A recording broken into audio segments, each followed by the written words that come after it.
Vlog 62. Today we're talking about legendary Foresight. Well, that's created, right? That's the one that buys back their time, that leads with the presence, that keeps the streak unbroken, because winners have cast iron confidence, certainty and conviction because they never miss. While the weak ones do. The ones of dismay, well, they do. The ones that are always putting out the fires, well, they do. And it's day one or one day, and I'm not going back to day one. Fuck that. I keep going and evolving and expanding. And so, if you're somebody that needs this message, then your life likely looks like this. You're always putting out fires instead of preventing them. You wait until things break before fixing them. You run an emotion reaction and you're pretty much fucking exhausted. You hope things go right instead of making sure that they do. You keep saying, I didn't see that coming, but everybody else fucking did, and truly inside, you really did too. See, you're overwhelmed because you keep arriving late to your own life. You're anxious because you live your life from the outside in, not from the inside out, and you're stuck because you don't think like a winner. And if that's the case, then this message is for you, and it may very well be the solution to your problem. And I say may because you still have to find a way to apply it. Not find a way to apply it, you just need to fucking accept the information of what I'm telling you and then adopt it and be a full expression of it. That's it, it's as simple as that. You don't think, you just fucking do, you go straight into flow. That's all energy does, energy just flows. Period.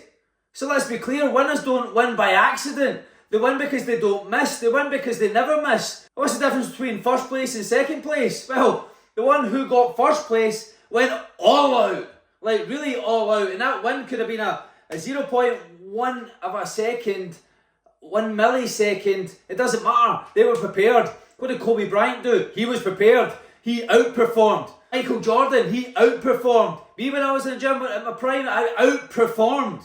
It wasn't the accident, they didn't miss. They didn't miss a moment, they didn't miss an opportunity, they didn't miss the signs, they didn't miss their fucking standard. Why? Because it's who they are. Because they don't wait to figure things out. They lead themselves now, they do it now. It's imperfect action and move forward. That is it, they're not reactive, they're intentional. They're not winging it, they're weaponising it. And they buy time before the time owns them. They lead with foresight, they think ahead, they prepare now to dominate later. Preparation is everything. That's why their streaks don't fucking break, because the presence is deliberate, because the confidence is earned, because the certainty is directional and not emotional. You see, this is a habit, not a gift. Or in fact, it could be seen as a gift that you gift yourself to create and develop that habit, which will have you earning more self-respect and be that person of confidence who respects themselves. You see, most people think foresight is something that you're born with. It's something that you train. It's something that you later then ingrain through the habit. It's a habit of asking yourself, what will this cost me if I delay it, if I hold it off? What will this become if I allow it to slide again? What chaos can I eliminate now by acting in advance? You see, legendary foresight is what builds consistency. It's when you're thinking 2, 3, 4 steps ahead, you don't get blindsided. Life doesn't just happen. But when it does, you're prepared. You don't get knocked out by nonsense. You don't get caught making an emergency decisions every other fucking day, putting out fires every other day. You're already in motion, you're already prepared, and you're already showing up like the future version of you demands.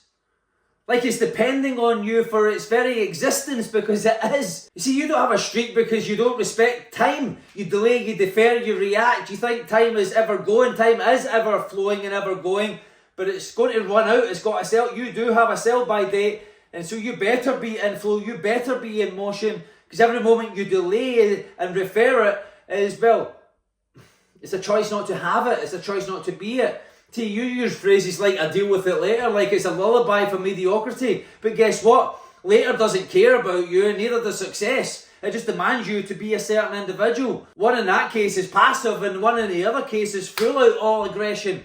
I will make it happen. I am the individual who does it now regardless. So when later comes, it's already too late, if that is you. So when I say buy time, I don't mean slack. I mean win before time's spent. I mean do what needs to be done to win now. And earn winning's respect. In fact, here's one thing.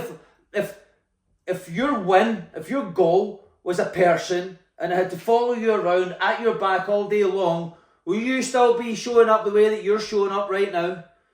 Or would you adjust? Would you pivot? Would you start doing things with more intention, with more energy? Going all out like you say that you're doing? Are you really playing out at 25%? But if your win was actually a person watching you behind you, Would you start planning differently, preparing differently, and building up a strength and callous through doing what's required, through doing the work? Would you invest your time what would you do differently if your result was a person following you around 24/7? That answer that you've got right now in your mind is telling you that where you need to adjust. Get your fucking pen, get a fucking notepad, and write down right now where you need to make those adjustments, because that's what's required to win.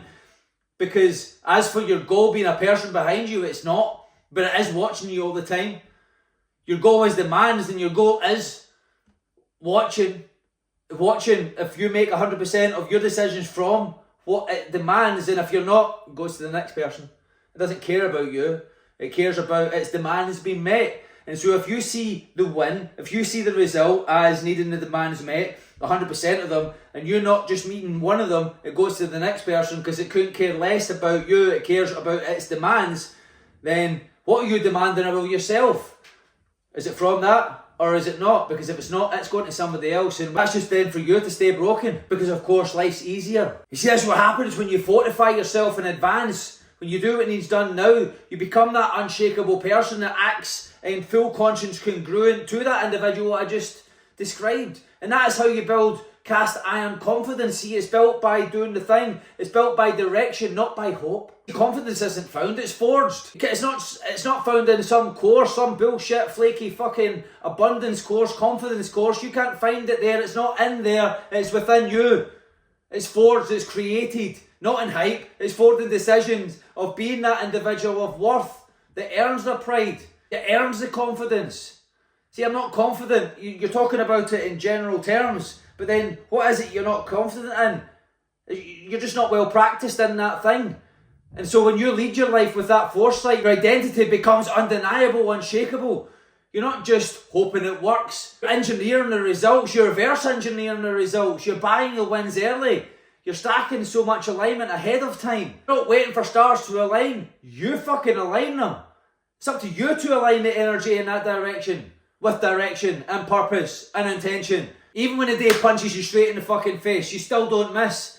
Because that's who you are now. Someone with cast iron confidence. Somebody who shows up regardless. Somebody who thinks ahead, acts ahead, and lives ahead. Because of that, he fucking wins and dominates. So here's 5 powerful questions to really start challenging you. And number 1, where in your life are you always reacting instead of preparing? Number 2, what results are you constantly hoping for that you can start engineering today and start reverse engineering from? Who does that demand me to be and to show up as? And what does it demand me to execute? How does it demand me to show up? Number 3, what pattern or habit keeps breaking your momentum and you keep pretending it's unexpected? It's not. You just didn't plan for it. You've not earned the stripes yet. Earn the stripes. Number 4, if identity was based on your preparation, how solid would that identity be? And number 5, your actions led by future vision or current feelings? If it's just your current feelings, then message me here directly. Message me one word, violin, and I'll send you a little violin because... Anyway, you get it. And here's some tasks to build some legendary foresight for yourself. Number 1, identify one area in your life where you're always scrambling. It's always chaotic. And I want you to create a proactive plan today, starting now. Number 2, I want you to batch or prepare 2 or 3 tasks that you normally slow you down midweek. And I want you to front load them to remove the friction. I want you to prepare. Number 3, I want you to schedule your next 5 days with intentional space for strategy, not just survival, but clarity in advance. Number 4, I want you to record something and document something down of your future self. I want you to describe what you'll be proud of 1 week from now. There's a great task. Record it, document it on paper right now. Even vocalize it right now as well. I want you to describe what you'll be proud of 1 week from now. What have you done? What achievement have you created? Get to work and do it now. Number 5, set a non-negotiable ritual to review every night before bed. This is how leaders live ahead. So as we break it down, we'll go into the final word. See, this is the difference between those who thrive and those who drift. Those who win are already there mentally. They're already there with all their heart and soul. They put everything into it, while the others are still deciding. They've already decided. While you're still justifying, they've already fortified. While you're still trying to find the time, they created the time. You see, you can't find time. Time's not under this fucking sword, under the computer, within this cup of coffee.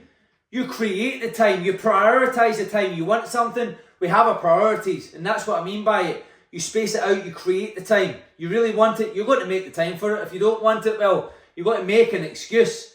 Either way, you're making something. So here's your moment. You can keep breaking your streak with excuses. And there's only one thing worse than an excuse.